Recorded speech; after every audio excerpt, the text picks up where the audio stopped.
उम्मीद तो यही है कि अच्छा हो, सस्ता हो, हम लोग के रसोई पे बहुत ज़्यादा बजट ना पड़े।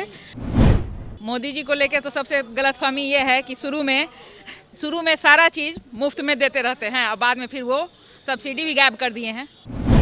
कुछ नहीं वादा पूरा हुआ और ना होगा, हम तो यही कहेंगे। तो हम लोग को तो कोई उम्मीद अभी नहीं लग रही, अच्छी उम्मीद नहीं लग रही। केंद्रीय बजट को लेकर पटना की महिला को क्या उम्मीदें हैं, आइए हमारे साथ कुछ महिलाएं हैं उनसे बात करते हैं। मैम, क्या उम्मीदें हैं आप लोग को इस बार केंद्रीय बजट को लेकर, महिलाओं को खासकर? मोदी जी को लेके तो सबसे गलतफहमी ये है कि शुरू में सारा चीज़ मुफ्त में देते रहते हैं और बाद में फिर वो सब्सिडी भी गायब कर दिए हैं। गायब किया है ना, अब तो अकाउंट में नहीं आ रहा है पैसा गैस का, तो उसका तो इफेक्ट पड़ ही रहा है और 1000 से कम अब आ ही नहीं रहा है। तो हम लोग के बजट पे तो वो असर खराब पड़ेगा ही। और पेट्रोलियम का जो स्थिति है तो सारे सामान महंगे होंगे, तो हम लोग को तो कोई उम्मीद अभी नहीं लग रही, अच्छी उम्मीद नहीं लग रही है उससे। मैम, आपको क्या उम्मीदें हैं? क्या लग रहा है कि जो पिछले बार जो बजट केंद्र सरकार ने पेश किया था उसके बाद जो है इस साल के बजट में क्या उम्मीदें हैं? अब जैसे मैम ने बोला कि गैस का जैसे सब्सिडी ये सब कैंसिल हो गया, तो गैस का तो महंगाई और बहुत सारे प्रोडक्ट्स जो कंज्यूमर प्रोडक्ट्स हैं वो सब भी सारे महंगे हो गए हैं। और ये सब क्योंकि पेट्रोल के दाम बढ़ गए हैं। तो ऐसे तो बहुत जगह अब अंडरग्राउंड पाइपलाइन गैस के मतलब अल्टरनेटिव हो रहा है, तो उसमें भी अब देखें कितना समय लगता है, जिससे मतलब थोड़ा सा हम लोग को भी रियायत होगा गैस ये सबसे। फिर भी अभी उसमें भी समय लगेगा। जैसे ये एक महिला ही है जो वो बजट पेश करेंगी, मंत्री हैं, वित्त मंत्री हैं, और तो महिलाओं को आप लोगों को क्या उम्मीदें हैं उनसे? वो महिला हैं, ये अच्छी बात है, हमारे लिए खुशी की बात है। उम्मीद तो यही होती है कि वो एक मिनिस्टर होते हुए एक विभाग संभाल रही हैं, वित्त मंत्री हैं, लेकिन घर का भी जिम्मा वो समझ सकती हैं। तो हम लोगों की जो सिचुएशन है उसको वो समझ सकती हैं। गैस, पेट्रोल, सबसे ज़्यादा तो इसी से हर चीज़ महंगी हो रही है। तो उम्मीद तो यही है कि अच्छा हो, सस्ता हो, हम लोग के रसोई पे बहुत ज़्यादा बजट ना पड़े और जुमले की सरकार ही न रह बन के रह जाए। मोदी जी जो वादा किए, शुरू में बहुत बड़े बड़े वादे किए हैं, उनको पूरा करें। मैम, आपको क्या लग रहा है जो वादा किया गया था पिछले बजट में, इस बार जो है वो पूरा हुआ या नहीं हुआ? कुछ नहीं वादा पूरा हुआ और ना होगा, हम तो यही कहेंगे। सिर्फ झूठे हैं, झूठा वादा करते हैं और बस सिर्फ बोली ही भर उनका रहता है, निभाना कुछ नहीं है। बस हम इतना ही कहेंगे, झूठे हैं, हमेशा झूठे रहेंगे। जैसे क्या? हम लोग को नेट सस्ता देख के मोबाइल की आदत लगा दी गई, उसी तरह मोदी जी ने उज्ज्वला और ज्वाला योजना के बाद गैस की आदत लगाकर औरतों को उसके बाद गैस को महंगा कर दिया। महंगा कर दिया, इंटरनेट भी महंगा, सही बात है। हाँ, अभी जैसे मतलब जितने भी प्राइवेट हैं, जियो, एयरटेल, ये सब में मतलब जियो में जैसे फ्री था और मतलब वही अब उसको फिर महंगा कर देगा। इधर जो बीएसएनएल है मतलब ये सब को मार खा रहा है। मतलब बीएसएनएल पहले महारत्न कंपनी में आती थी और अभी देखें सिर्फ प्राइवेट कंपनी जो जियो, एयरटेल, वोडाफोन ये सब है, उसके चलते बीएसएनएल का कुछ प्रोग्रेस नहीं हो रहा। ये सब सिर्फ मोदी सरकार के चलते।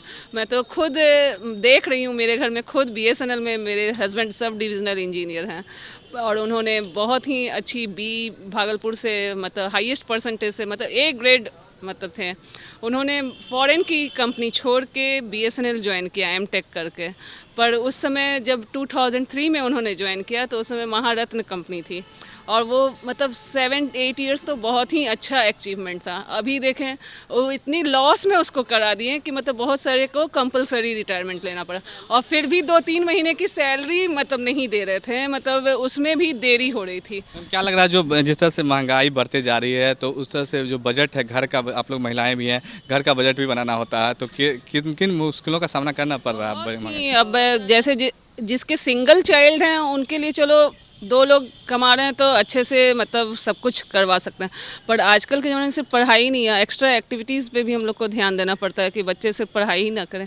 और जिनके 2 बच्चे हैं फिर अच्छे स्कूल, प्राइवेट स्कूल में अगर हम लोग डालते हैं तो बहुत ही महंगाई हो जाती है। तो उसको देखते हुए तो मतलब बोल रहे हैं कि मतलब जैसे प्राइवेट स्कूल्स के फ़ीस भी बहुत हैं यहाँ, तो मतलब हम लोग को बहुत ही मेहनत करना पड़ रहा है। उसके चलते पेरेंट्स हम लोग बहुत ही हेक्टिक मतलब इसमें कर रहे हैं।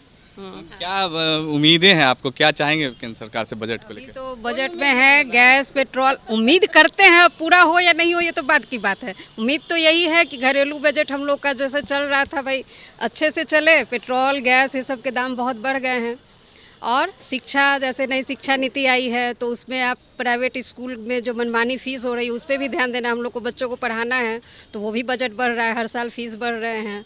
तो नई शिक्षा नीति आप ला रहे हैं तो बहुत अच्छा है। तो प्राइवेट स्कूल पे भी थोड़ा सा कंट्रोल सरकार का होना अभी चाहिए। न्यू बजट में आया है कि गैस का फिर बढ़ने वाला है, पेट्रोल का दाम फिर बढ़ने वाला है, तो हम कैसे उम्मीद करें कि यहाँ कुछ भी अच्छा हो। रसोई के सामानों में भी महंग कीमतों में काफ़ी इजाफा हो रहा है, उसको लोग क्या कहेंगे? किस तरह से घर को हर महीने का बजट जो आप लोग बनाती होंगी घर का, वो किस तरह से जो है वो किस तरह से कर रही हैं? सरसों तेल जो 100 रुपये केजी मिलता था वो अब 250 रुपये हो गया है। रिफाइन तेल जो 100 रुपये मिलता था वो डबल हो गया है।